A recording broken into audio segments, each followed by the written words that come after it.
கிறிஸ்துவுக்குள்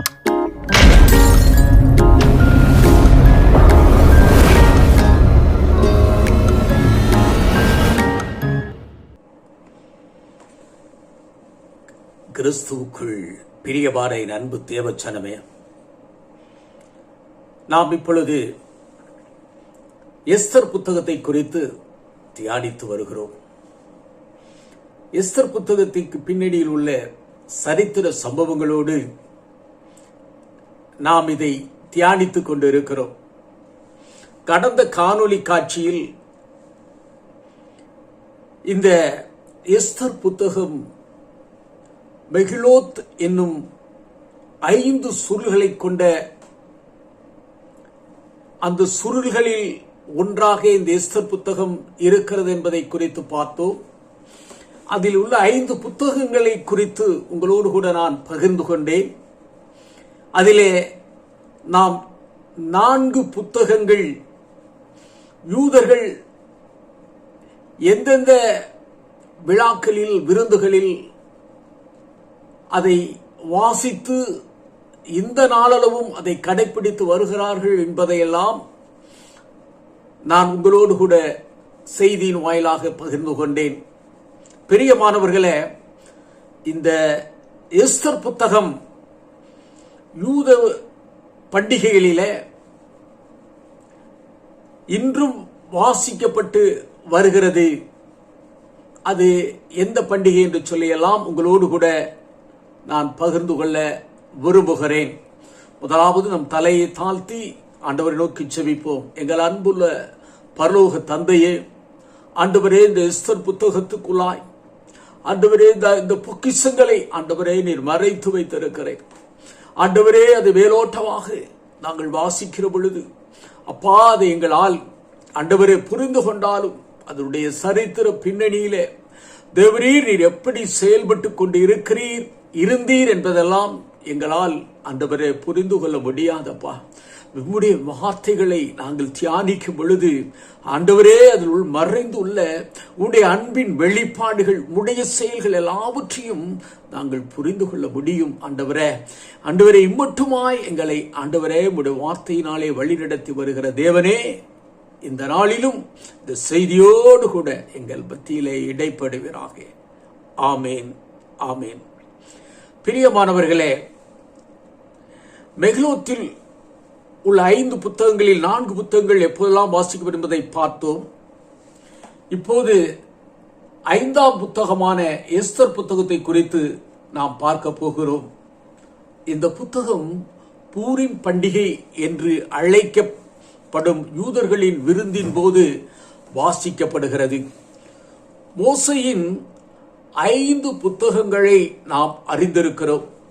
அது நம்முடைய வேதாகமத்தில் பழைய ஏற்பாட்டில் முதல் 5 புத்தகங்களாக இருக்கிறது.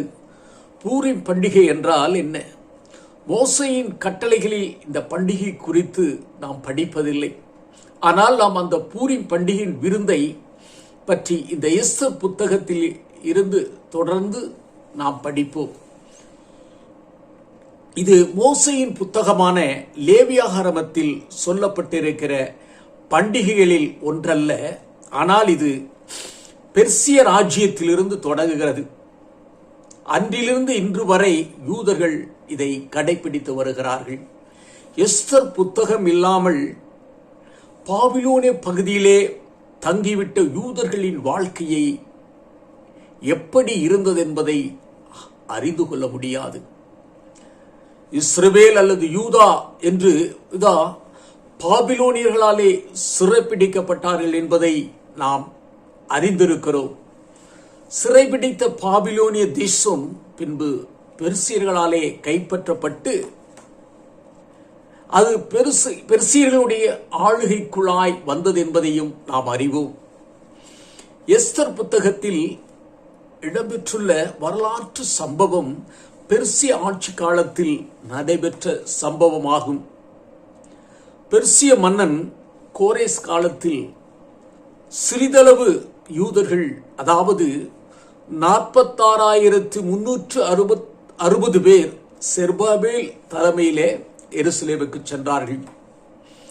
செராயாவின் குமாரனாகிய எஸ்ரா தலைமையில் பெர்சியாவின் ராஜாவாகிய அர்தசாஷ்டா அரசாளுகிற காலத்தில் பாபிலோனில் இருந்து பலர் யூத தேசத்திற்கு வந்தார்கள்.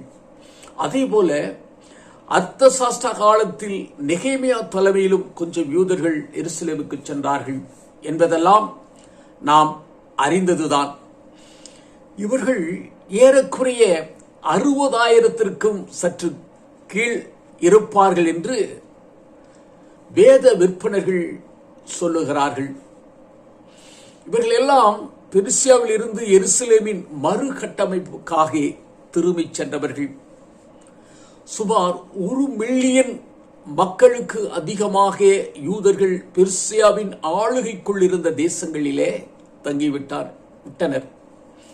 செருபாபேல், எஸ்ரா மற்றும் நெகேமியா கீழ் மீண்டும் கட்டியெழுப்ப வந்தவர்களின் வாழ்க்கை எப்படி இருந்தது என்பதை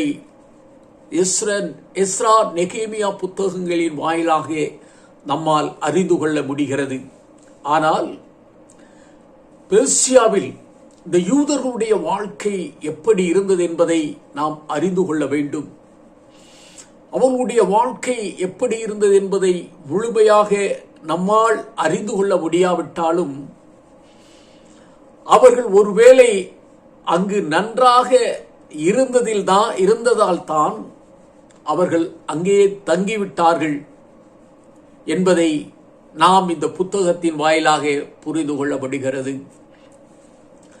எஸ்தர் புத்தகம் 2ஆம் அதிகாரத்துக்குள் வருவதற்கு முன்பாகவே அங்கே ஒரு நெருக்கடி ஆரம்பமாகிறது என்பதை நாம் அந்த புத்தகத்தின் வாயிலாக அறிந்து கொள்ள முடியும்.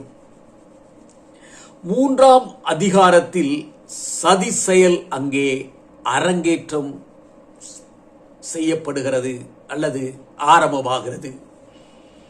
ஆனால் நாம் பார்க்க போவது என்னவென்றால், தேவன் நெருக்கடியின் தேவன் மற்றும் அமைதியின் தேவனாக அங்கு செயல்படுவதை பார்க்கலாம். அங்கு ஒரு நெருக்கடியை தேவன் கொண்டு வருகிறார். அதன் மூலம் யூதர்கள் மிகுந்த கலக்கத்திற்கு உள்ளாகிறார்கள். இந்த புத்தகத்தின் கடைசி பகுதியில் யூதர்கள் நெருக்கடியில் இருந்து விடுபட்டு அமைதியை அவர்கள் மத்தியிலே ஏற்பட்டு அது அவர்கள் மத்தியிலே மகிழ்ச்சியை கொண்டு வருகிறது. அந்த மகிழ்ச்சியின் நினைவாக பூரிம் என்ற பண்டிகையை கொண்டாடி விருந்துண்டு மகிழ்ந்தனர் என்பதை இந்த புத்தகம் கடைசியிலே நமக்கு சொல்லுகிறது. நாம் அமைதலாக இருந்தாலும் சரி அல்லது இக்கட்டான நிலையில் இருந்தாலும் சரி, தேவன் நம்மோடு இருக்கிறார் என்பதை நாம் ஒருபோதும் மறந்துவிடக்கூடாது. அவர் இம்மானுவேலனாக இருக்கிறார்.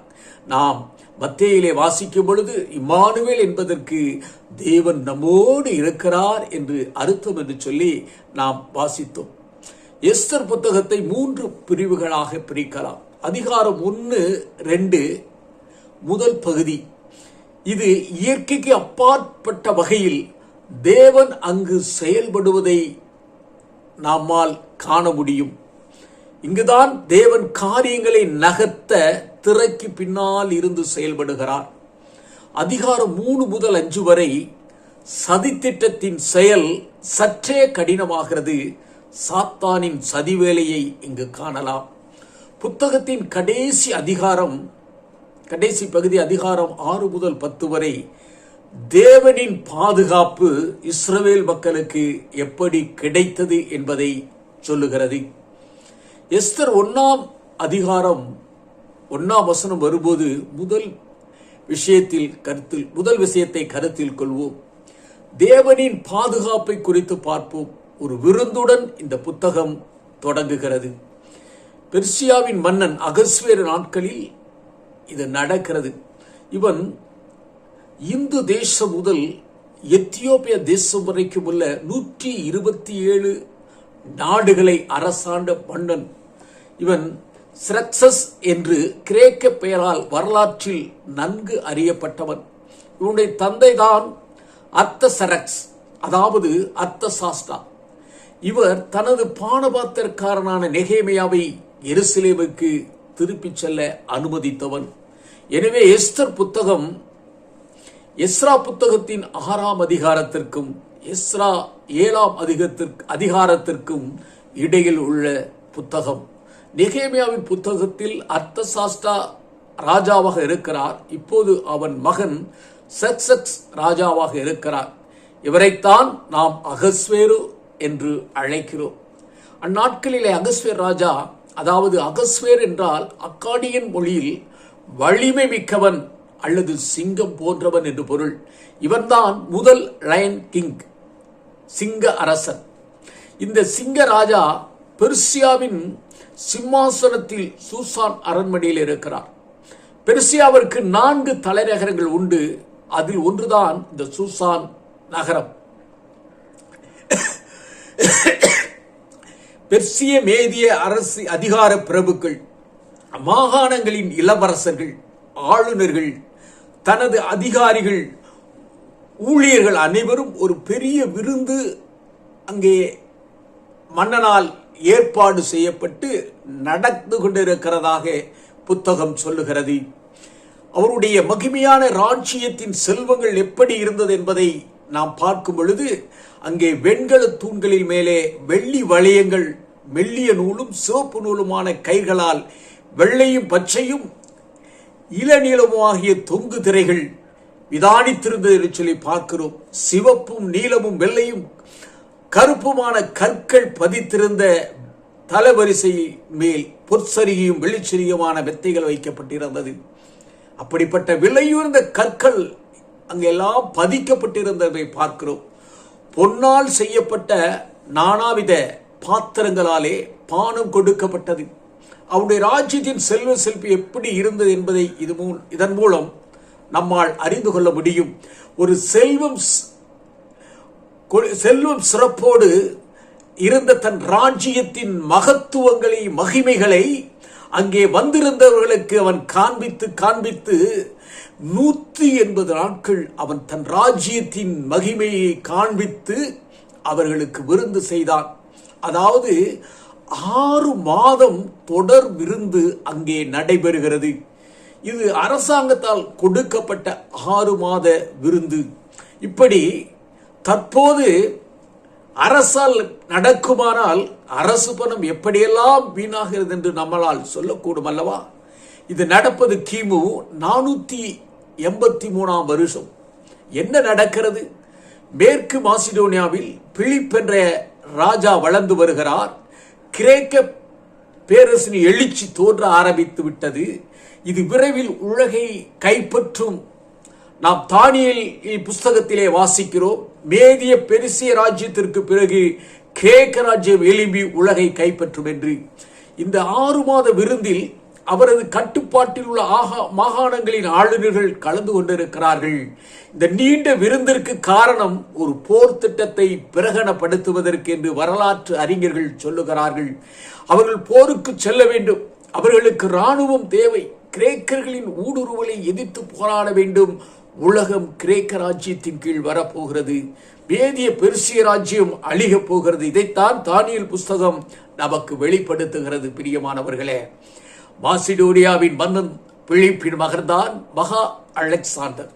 அவர் இளம் வயதில் பெர்சிய பேரரசையை தோற்கடித்து முதல் உலகை தோற்கடிக்கிறார். உலகத்தை முதல் ஆண்ட பேரரசு பாபிலோனிய பேரரசு, 2வது மேதிய பேரரசு, 3வது கிரேக்க பேரரசு. அலெக்சாண்டர் குறுகிய காலத்தில் உலகத்தை கைப்பற்றுகிறார். அவர் கிரேக்க கலாச்சாரத்தை உலகெங்கும் பரப்புகிறார். உலகம் முழுவதும் கிரேக்க கலாச்சாரத்தோடு கிரேக்க மொழி பரவுகிறது. பின்னர் உலகம் ரோமர் வசமானது. இதனால் புதிய ஏற்பாட்டின் போது உலகம் ஒரு பொது மொழிக்குள்ளாக வந்து விடுகிறது. இதனால் சுவிசேஷம் கிரேக்க மொழி மூலம் உலகிற்குள் பரவியது. இந்த அடிப்படையை ஏற்படுத்தி கொடுத்தவர்கள் கிரேக்கர்கள், அதை நடைமுறைப்படுத்தியவர்கள் ரோமர்கள். தேவன் புதிய ஏற்பாட்டில் சரியான நிகழ்வுகளை அமைப்பதற்கு திரைக்கு பின்னால் இருந்து காரியங்களை நகர்த்தி வந்ததை இந்த வரலாற்று பின்னணியை பார்க்கும்போது நம்மால் புரிந்து கொள்ள முடிகிறதல்லவா?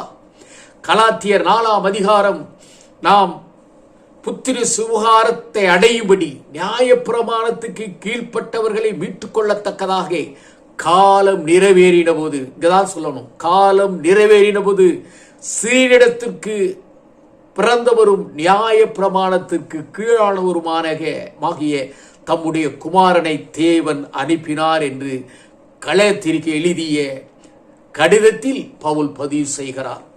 இது எப்போது நடைபெற்றது? தேவன் இவை எல்லாவற்றையும் முடித்த பின் இது நடைபெற்றது. உலகம் முழுவதும் பேசுவதற்கு ஒரு பொதுமொழி இப்போது உள்ளது. தேவனுடைய திட்டம் இயேசு கிறிஸ்து பிறந்ததற்கு பின்பு அது நற்செய்தியாக உலகம் முழுவதும் பரவ வேண்டும் என்பதை, இது இப்போது சாத்தியமாக கூடிய சூழ்நிலை. தேவன் தன்னுடைய குமாரனாக இயேசுவை இந்த பூமிக்கு அனுப்புகிறார் ஸ்திரீயின் வித்தாக. இயேசு கிறிஸ்து ஏன் உலகத்துக்கு வந்தார் என்பதை நாம் நன்கு அறிந்திருக்கிறோம். அவர் தனக்கு சீடர்களை ஏற்படுத்தி அவர்களுக்கு கட்டளையிடுகிறார். முதலில் எருசலேமில் தொடங்கிய அந்த சுவிசேஷ பயணம் யூதேயா, சமேரியா என்று உலகம் முழுவதும் பரவுகிறது. இதற்காக தேவன் இப்படி ராஜ்யங்களை மாற்றி மாற்றி அமைத்து சூழ்நிலையை ஏற்படுத்திய பின் ஆண்டவராகிய நம்முடைய கர்த்தராகிய கிறிஸ்து இந்த பூ உலகத்திலே பிறக்கிறார். தேவன் ஏன் இவ்வளவு காலம் ஆண்டவர் பிறப்பதற்கு தாமதித்தார் என்றால் இதுதான் காரணம். ஆதியாகமத்திலே சொல்லப்பட்ட ஸ்திரீயின் வித்து எப்போது பிறப்பார் என்பதை அப்போது சொல்லவில்லை. ஆனால் காலம் நிறைவேறியது, ஆண்டவர் பிறந்தார், சுவிசேஷம் உலகெங்கும் சென்றது என்று நாமும் ஆண்டவரை அறிந்து கொண்டோம். பிரியமானவர்களே, இத்தோடு நான் இந்த காணொளி காட்சியை நிறுத்தி விடுகிறேன். அடுத்த காணொளி காட்சியிலே தொடர்ந்து வரலாற்று பின்னணியோடு எஸ்தர் புத்தகத்தை நாம் தொடர்ந்து தியானிப்போம். ஆண்டவர் தாமே நம் அனைவரையும் ஆசீர்வதிப்பாராக. ஆமேன், ஆமேன், ஆமேன்.